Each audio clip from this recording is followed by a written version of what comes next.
யாழ் மறைமாவட்ட குறு முதல்வர் ஜெபரட்னம் அடிகளார் அவர்கள்.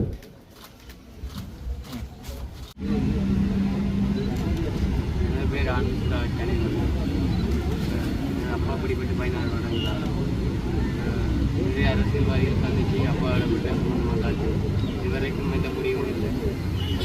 இந்த அரசாங்கம் வருங்கிற அப்பா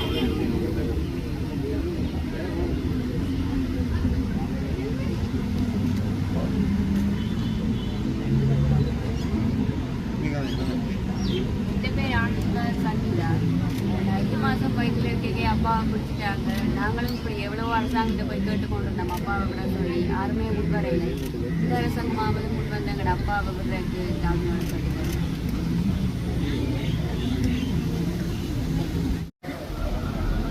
ஜூலை மாதம் 17ஆம் தேதி போய் அவரை பார்த்துட்டு வந்தோன்னா அவருக்கு வழக்கு நடந்து வந்துருக்குது. வழக்கில் என்ன முடிவுன்னு நாங்கள் தெரியாது. அது சொல்லியிருக்கிறோம். அடுத்த செப்டம்பர் மாதம் அவருக்கு ஒரு நல்ல முடிவு வருமானு சொல்லியிருந்தோம். ஆனால் எனக்கு மகன் இல்லாமல் இந்த பிள்ளைகள் இன்றைக்கு நான் எனக்கு உழைச்சி தர வேண்டிய நேரத்தில் நான் தான் உழைச்சி இந்த பிள்ளைகளை படிப்பிச்சு வளர்த்து கொண்டிருக்கிறேன். அப்போ இனி எனக்கு வயசில் வைத்தது எனக்கு கண்ணும் அவ்வளவு விளக்கம் இல்லை. எடுக்க வருத்தம் மான முறையில் இவைக்கு எந்த ஒரு உதவியும் எல்லாம் இவைக்கு அப்பாட ஆதரவு தான் வேணும். அதைத்தான் நான் கேட்டுக்கொள்கிறேன். ஏன்னா நானும் எனக்கு இருக்கிறது அந்த ஒரே ஒரு மகன் தான். அவரை விட்டால் வேறு பிள்ளைகளும் இல்லை. ஆன முறையில் எனக்கு ஆனந்த சுதாகர் விடுதலை செய்ய வேணும் என்று தான் நான் கோரித்தான் நான் இங்கே வந்திருக்கிறேன். இந்த 2 பிள்ளைகளும் நான் வந்தால் இந்த அனாதைகளாக இருக்குது. அதுக்காக வந்து எனக்கு இந்த மகன் ஆனந்த சுதாகரை விடுதலை செய்ய வேணும் என்ற மன நம்பிக்கையோடு தான் நான் இங்கே வந்திருக்கிறேன். ஆனந்த சுதாகருக்கு தச்சமயம் பிரசந்தமும் தலையில் எல்லாம் புண்ணும் கொஞ்சம் இப்போ அவரை கொண்டு போகாந்திர சிறைச்சாலையில் வச்சிருக்கணும். 15 வருஷமாக மெஜர் சிறைச்சாலையில் இருந்தவர் இப்போ போகாந்திர சிறைச்சாலையில் சரியான சீரமைப்பில்லை. கொஞ்சம் மனநோயாளி மாதிரி இருக்கிறார். பார்க்க எனக்கு கவலையாக இருக்குது. இந்த போன கிழமையில் வெள்ளிக்கிழமை அவரை பார்த்துட்டு வந்தான் 19ஆம் தேதி. அன்று சொன்ன தனக்கு உடம்பு நிலை சரியில்லைன்னு. அப்போ எனக்கு சரியான மனக்குழப்பமாக இருந்தது. திருப்பி யார் எடுத்து கேட்குறது சொல்கிறதுன்னு எனக்கு தெரியாமல் இருக்கு. மனித உரிமை குழுவில் அறிவித்தேன். அவை சொல்லிச்சோம் இப்போ தான் நான் வழக்கு முடிஞ்சது. நீங்கள் அடிக்கடி அங்கே போய் வராதீங்க, உங்களுக்கு தூரமெண்டா போல எனக்கு விட்டுட்டு இருக்கேன். அது என்ன மனக்குழப்பமாக தான் இருக்கும். என்ன பிள்ளை 2 அப்பாவும் இல்லாமல் அம்மாவும் இல்லாமல் அனாதையெல்லாம் இருக்குது. என்ன இப்போ பிள்ளையும் வந்து 17 வயசாக போயிட்டுது. தம்பிக்கும் 19 வயசாகிட்டுது. அப்போ பிள்ளைகள் வந்து சரியான ஒரு தாய்ப்பாசமோ தந்த பாசமோ இல்லாமல் பிள்ளைகள் ஒரு அன்பாக ஒரு அன்னைக்கு யாரும் இல்லை. நான் வேலையை போயிடுவேன். வேண்டிய அம்மம்மாவுக்கு வந்து 78 வயசு, நான் 60 வயசு 78 வயசு. நாங்கள் 2 பேர் உழைச்சி இந்த 2 பிள்ளைகளை பார்க்கலும்மா. என்ன எனக்கு ஒரு மகன் இருந்து உழைச்சி தார நேரத்தில் நான் மகன் பிள்ளைகளை வளர்க்குறேன்.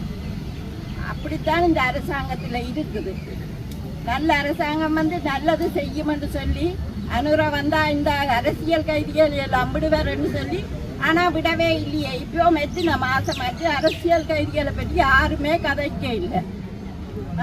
அரசியல் கைதிகள் குடும்பம் படுற வேதனை அந்த குடும்பத்துக்கு மட்டும்தான் தெரியும். வழிய இரவிரவ கண்டிக்கு போகணும். யாழ்ப்பாணத்துலேருந்து கண்டி போகணும். கண்டியில் போய் போகாம்பர சிறைச்சாலை தும்புற சிறைச்சாலை போகணும். அங்கே இருந்தும் உள்ளுக்கு போய்க்க அவனுக்கு ஐடென்டி கார்டை மறந்து போனால் விட மாட்டேன்ட்டான்.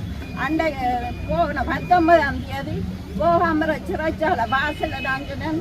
நான் ஐடென்டிட்டியை மறந்து வந்துட்டேன். உள்ளுக்கு விடாட்டி நான் இதெல்லாம் படுத்துக்கிறப்ப நின்ற மகனை பார்க்காம நான் திரும்பி போக மாட்டேன். அப்படி வேதனை அனுபவிக்கிறேன். தமிழ் மக்களுக்கு எந்த நாளுமே வேதனை தான். வேற என்னத்தை நான் சொல்ல? எனக்கு வேணும் என்ற மகன் 2 பிள்ளைகளையும் பார்க்கறதுக்கு. அவன் இந்த அப்பா தான் பிள்ளைகளுக்கு தேழ்வார். தாய் இறந்து விட்டார். அதுவும் 6 வருடங்கள் ஆயிடுது தாய் இறந்து. 75 வயசு பாட்டியும் 60 வயசு பாட்டியும் பிள்ளைகளை பார்க்கல. அது என்ன இந்த பிள்ளைகளுக்கு ஏதாவது ஒரு தீன்மை நடந்தால் ஆர் வந்து தட்டி கேட்க போயிடும். அனாதையலா போகிறதா அந்த பிள்ளை ரெண்டு. நாம் படுற துன்பம் இந்த 18 வருஷமும் ஆண்டவன் ஒருவனுக்கு தான் தெரியும். வேற என்னத்தை நான் சொல்றேன்? இவ்வளவு தான் நான் சொல்ல நீங்க செய்யக்கூடிய தெரியும்.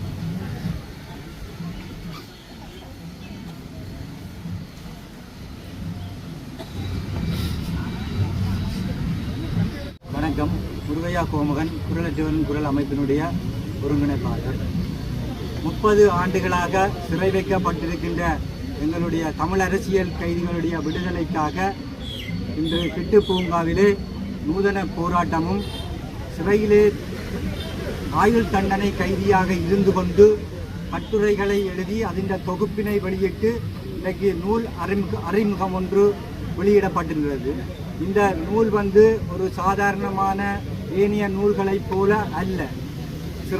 சிறைகளுக்குள்ளே கொடூரமான முறையிலே எங்களுடைய உறவுகள் பட்ட பலிகள், வேதனைகள், பல பேர் படுகொலை செய்யப்பட்ட சம்பவங்கள் என இது ஒரு இனத்தினுடைய ஒரு சிறை கைதிகளுடைய பிரதான ஒரு ஆவணமாக இன்றைக்கு நாங்கள் அதனை அறிமுகம் செய்திருக்கின்றோம். தொடர்ந்தும் 30 ஆண்டுகளாக சிறை வைக்கப்பட்டிருக்கின்ற உறவுகளின் பலிகளை இன்று அந்த உறவுகள் நேரே வருகை தந்து இந்த மக்களோட, இந்த பிரதிநிதிகளோட உரையாடக்கூடிய சம்பவம் ஊடாக அவருடைய பலி வேதனைகளை வெளிப்படுத்தியிருக்கிறார்கள். எனவே கடந்த அரசு போல் இந்த அரசும் காலத்தை தாழ்த்து கொண்டிருக்காமல் இந்த வருகின்ற ஜெனீவா அமர்வுக்கு முன்னர் தமிழ் அரசியல் கைதிகள் அனைவரும் விடுதலை செய்யப்பட வேண்டும். 30 ஆண்டு என்று சொன்னால் ஒரு தசாப்தம் கடந்து விட்டது. சிவகுமார் என்ற அரசியல் கைதிக்கு வயது 56, பார்த்திபனுக்கு 48 வயது. இவர்கள் இன்னும் ஒரு குறிப்பிட்ட காலம்தான் வாழப் போகிறார்கள். அந்த மிஞ்சிய நாட்களை கூட தங்களோட சொந்தங்களோடு சேர்ந்து வாழ்றதுக்காக அவர்கள் விரும்புகிறார்கள். எனவே இந்த நாட்டினுடைய ஜனாதிபதி அவர்கள் ஏனைய தமிழ் அரசியல் கைதிகளை கடந்த காலங்களில் விடுதலை செய்யப்பட்ட வரலாற்று சம்பவங்கள் இருக்குது. இந்த அரசு இப்படி ஒரு பொறிமுறைக்கு ஊடாகத்தான் அவர்களும் கிளர்ச்சிக்கு ஊடாக பொது மன்னிப்பு அளிக்கப்பட்டு விடுதலை செய்யப்பட்டிருந்தார்கள். ஆனால் இந்த அரசு அதிகாரத்தை கையில் எடுத்துக்கொண்டு நீதிக்கு புறம்பாக செயற்படுவதாகத்தான் கைதிகள் இந்த விடுதலை தாமதிக்கிறதை எடுத்து காட்டுவதாக இருக்கின்றது. எனவே நீண்ட நெடுங்காலமாக இருக்கும் உறவுகளுக்கு விடுதலை வேண்டி இந்த நூதனமான எங்களுடைய செயற்கர்மம் தொடர்ந்து முன்னெடுக்கப்படும். அதே நேரத்தில் விடுதலை விருட்சம் 8 மாவட்டத்திலே நாட்டை இருக்கின்றோம். இன விடுதலையும் அரசியல் கைதிகளுடைய விடுதலையும் வலியுறுத்தி இந்த செயற்பாடு தொடர்ந்து நடக்க இருக்கின்றது. நாளைய தினம் சிறையிலே படுகொலை செய்யப்பட்ட தமிழ் அரசியல் கைதிகளுக்கான நினைவேந்தல் நிகழ்வும் இடம்பெற இருக்கின்றது. அதிலே வருகை தந்து அனைவரும் ஏனைய கைதிகளை விடுவிப்பதற்காக கடந்த சில காலங்களில் சிறையில் படுகொலை செய்யப்பட்ட அரசியல் கைதிகளுக்கு நீதி கோரி அனைவரும் அணிதிரண்டு அஞ்சலியில் கலந்து கொள்ள குரலற்றவரும் குரல் அமைப்பு வேண்டியிருக்கிறது. நன்றி.